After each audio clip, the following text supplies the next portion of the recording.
Itu bisa mempercepat datangnya rezeki sesuai dengan kehendak Allah. Dan jangan selalu ditafsirkan dengan uang atau proyek, tidak. Kesehatan itu rezeki. Yang kalau sakit mungkin biayanya cukup tinggi. Ketenangan itu rezeki. Yang kalau gelisah keberlangsungan bisa ke psikiater atau psikolog yang biayanya juga mahal.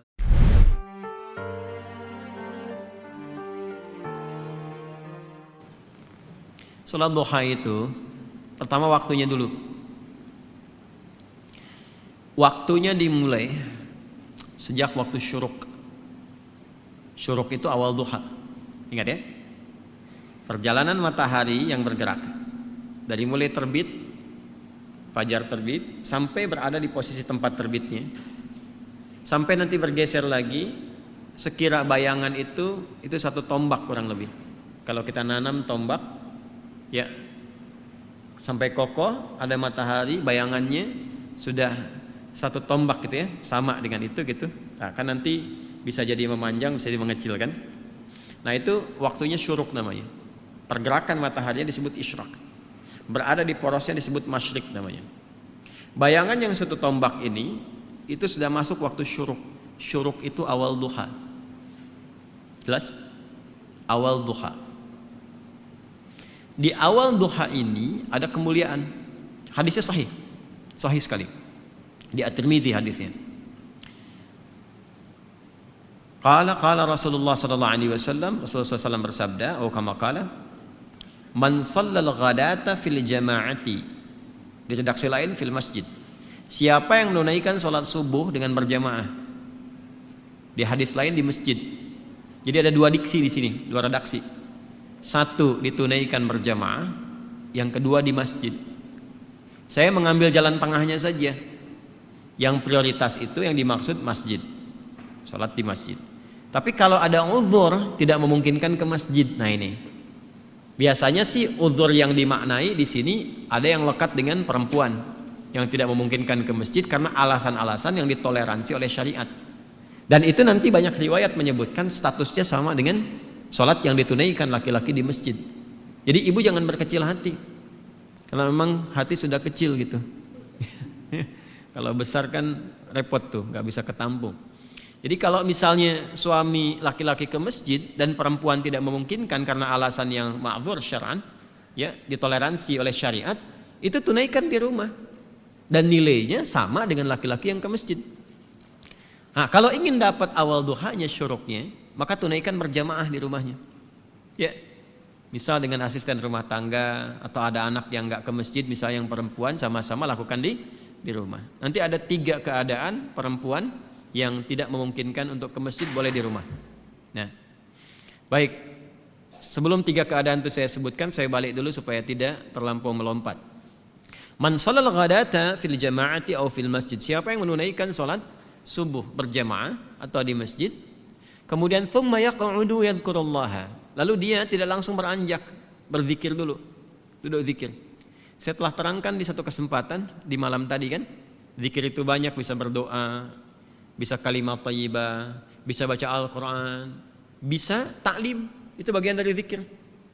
Taklim, kalau ada muhadarah, orang Arab bilangnya muhadarah, kalau kita taklim. Itu paling singkat, paling gampang, dapat sholat syuruk tuh paling enak tuh itu. Kalau Sabtu Ahad kan ada kajian subuh kan, enak kan tuh duduk. Nah itu kajian itu termasuk dari zikir yang mengingatkan kita dengan Allah. Itu dalilnya di Quran surah 3 Ali Imran di ayat 190-191 itu. Inna fi khalqis samawati wal ardi wa ikhtilafil laili wan nahari la ayatin liulil albab. Siapa ulul albab itu? Alladzina yadhkurunallaha qiyaman wa qu'udan wa 'ala junubihim wa yatafakkaruna fi khalqis samawati wal ardi. Nah, tafakkur itu masuk dalam kajian, konteks kajian. Ah itu sedang berzikir kepada Allah Subhanahu wa taala. Karena itu di hadis Muslim, komen Nabi terhadap orang yang sedang ngaji itu tinggi, menyampaikan 4 kemuliaan.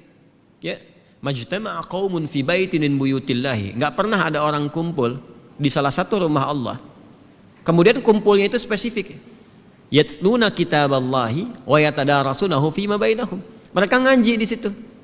Ngaji, mempelajari ayat, mendiskusikannya. Illa kecuali orang-orang itu sedang disebutkan oleh Nabi mendapatkan 4 kemuliaan. Ghasyiyatuhum rahmah, dinaungi oleh rahmat Allah Subhanahu wa taala. Nazalat alaihimus sakinah, diberikan sakinah, ketentraman pada jiwa.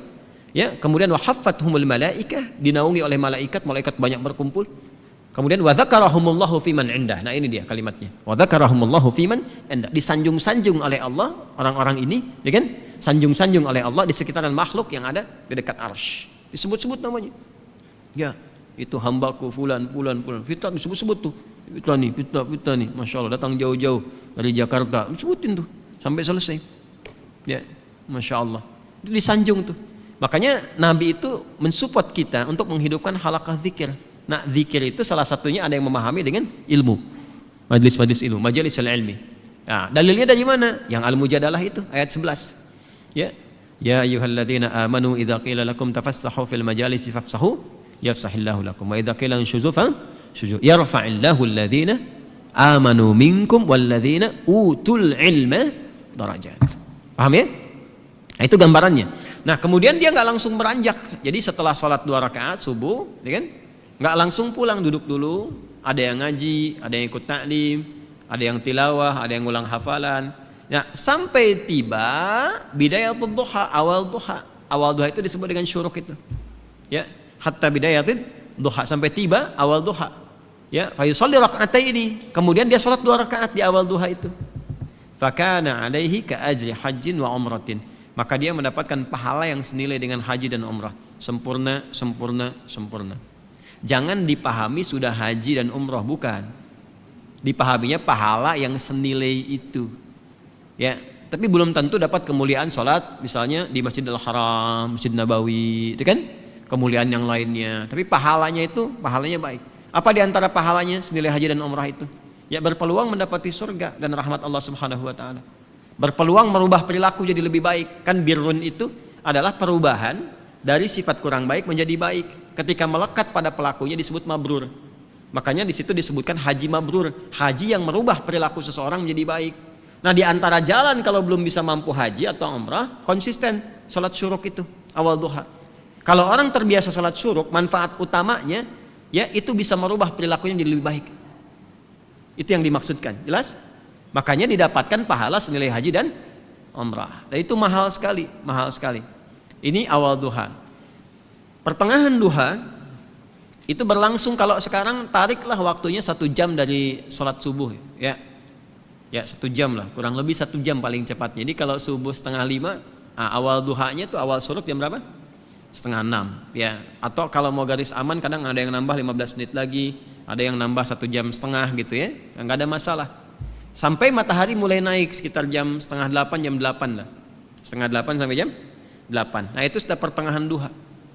Kalau dikonversi ke jam sekarang, zuhurnya jam 12 kurang, ya sampai jam 10:30 lah pertengahan duha itu. Kalau lihat situasi sekarang ya, kadang-kadang panas kan, kadang-kadang agak mendung gitu. Sampai 10:30 itu pertengahan duha. Kalau awal duha, bilangannya 2 rakaat. Pertengahan duha bisa sampai 4. Bisa sampai 4. Umumnya. Manfaatnya banyak lagi. Itu yang dimaksudkan pengganti zikir dari seluruh tubuh itu. Ya, tubuh kita kan sebetulnya harusnya berzikir, semua tubuh kita tuh. Dari pikiran, dari mata, telinga sampai ujung kaki. Zikirnya anggota tubuh itu dengan mengingat Allah, dengan cara menggunakan semua fungsi tubuh pada yang dikehendaki oleh Allah. Mata ini yang Allah inginkan apa? Melihat yang baik. Jadi zikirnya mata itu menatap yang baik-baik menurut Allah. Ketika menatap yang buruk, dia sedang keluar dari jalur zikir. Demikian cara memahaminya. Nah, itu pengganti itu yang mengkafar kewajiban itu. Wajib ini dalam konteks bukan wajib dalam seperti hukum fikih ya, bukan. Artinya sesuatu yang seharusnya melekat secara fitrah. Ya. Nah, itu tertutupi oleh rakaat salat duha di pertengahan. Yang 2 rakaat itu. Kalau kita mau teruskan sampai 4 boleh. Ya, itu yang salah satunya bisa menjaga kita dari musibah umum yang mungkin terjadi. Ya, misal banjir di komplek misalnya, kita bukan komplek PTM ya, komplek tertentu misalnya. Kalau di sini insya Allah nggak banjir, ya cuman kadang naik dikit. Insya Allah selesai. Banjir nih, nah misalnya. Itu kan umum terjadi tuh. Kok bisa gitu ya? Yang seharusnya volume airnya tuh kelihatan tinggi, tapi ada satu rumah yang nggak kena air tuh balik lagi gitu. Nah itu maksudnya. Macet nih sekarang kan? Udah macet sana sini macet luar biasa. Padahal si Komo nggak lewat kan. Itu menariknya yang konsisten ibadah ini itu tiba tuh bisa saja dipalingkan dari jalur macet itu. Ada yang ngasih tahu kah? Tiba-tiba ada polisi datang misalnya, Pak nggak usah kesini Pak, ini padat, Bapak lewat sini aja tuh. Kok bisa cuman Anda gitu kan yang diarahkan ke situ? Ya, terus bisa jadi ada misalnya iring-iringan lewat, ya kelihatan, udah masuk aja sini, masuk tuh, ikut kan, bukan pindah mobil maksudnya mobil yang ikut di belakang tuh. Ya, tuh. Kadang-kadang kan juga mengikuti mobil jenazah. Ini ada orang soleh meninggal tuh masih beramal juga kan, ambulan diikutin di belakang. Nah itu, ya itu musibah umum yang kadang menimpa, tapi kita tidak mendapatkan bagian dari itu, terjaga. Bukan musibah khusus spesifik yang harus dialami untuk melatih ketangguhan kita dalam berkehidupan. Yang ketiga, akhir duha. Akhir duha itu sampai menjelang zuhur, dari 10:30 sampai menjelang zuhur, sampai menjelang tibanya adzan zuhur, itu akhir duha. Itu bisa sampai 8 rakaat bisa. 2 sampai 8 rakaat. Kerjakan 2 ya, sama 4 kali. Seperti taraweh yang 11 rakaat itu kan 8 rakaatnya, ada yang 2 deh. Boleh. Mau 4 juga bisa. Tunaikan itu. Di antara fadilahnya bisa memudahkan limpahan rizki. Ya, tapi bukan narik kemudahan rizki sebagai motif atau modus untuk sholat duha. Kalau itu biasanya walaupun dapat berkahnya kurang gitu. Ujung-ujungnya nanti masalah aja. Ya, biasanya suka begitu. Kalau saya sarankannya nggak usah mikir apa-apa, pokoknya kerjakan lillah aja. Nanti biarkan Allah yang menggerakkan segalanya. Paham ya? Baik. Boleh nggak dikerjakan berjamaah sholat duha? Sifatnya sebetulnya sendirian. Tapi pernah ada kasus Nabi sedang sholat duha, terus beberapa di belakang ikut makmum ke Nabi, dan Nabi tidak menegur dan tidak memberi kode, diteruskan sampai selesai. Maka ulama kemudian melihat itu sebagai salah satu landasan dibolehkannya dalam keadaan tertentu, ya duha itu dilakukan berjamaah. Contohnya apa? Anak-anak sekolah, ya kan, pengen diajarin sholat duha, dipraktekin boleh, ustadz yang imamin, anak-anak di belakang jadi makmum, boleh, sah. Ayah ingin melatih di rumah duha kepada anak-anak dan istri misalnya kan, untuk membiasakan, dilatih berjamaah dulu, itu boleh. Dalilnya yang tadi yang digunakan. Itu nggak ada perbedaan pendapat loh. Jadi kalau Anda maksa sendiri berbeda, Anda yang berbeda sendiri. Ya, awas. Jadi ngajinya disempurnakan, ada. Tapi bukan berarti menjadi kebiasaan yang dilestarikan dalam konteks ini terus sehingga seakan-akan menjadi itu tradisi untuk berjamaah, bukan itu. Ya. Sama sebetulnya dengan sholat malam juga. Sifat sholat malam itu sifatnya sendirian sebetulnya. Ya, bukan berjamaah. Tapi bukan berarti nggak boleh berjamaah. Ada dengan tujuan tertentu untuk berlatih atau mendapatkan kenikmatan bacaan. Kalau imamnya bagus, khusyuk baik, gitu. Kita berlatih untuk mendapatkan itu. Ya, dalilnya banyak. Yang paling populer itu kan yang Ibnu Abbas itu, radhiyallahu taala anhu. Masih ingat? Ingat ya. Di Abu Daud itu nomor 1367.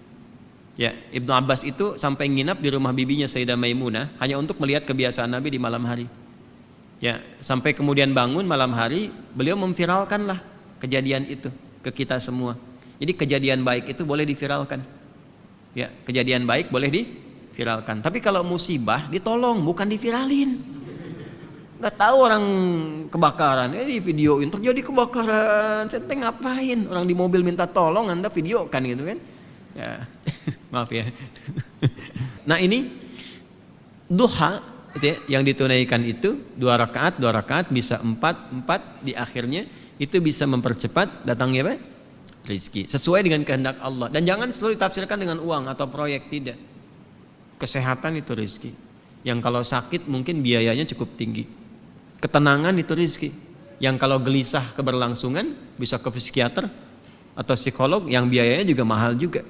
Makanya tenang itu mahal, Bu, Pak ya, tenang itu mahal, dan itu solusi sekali, solusi.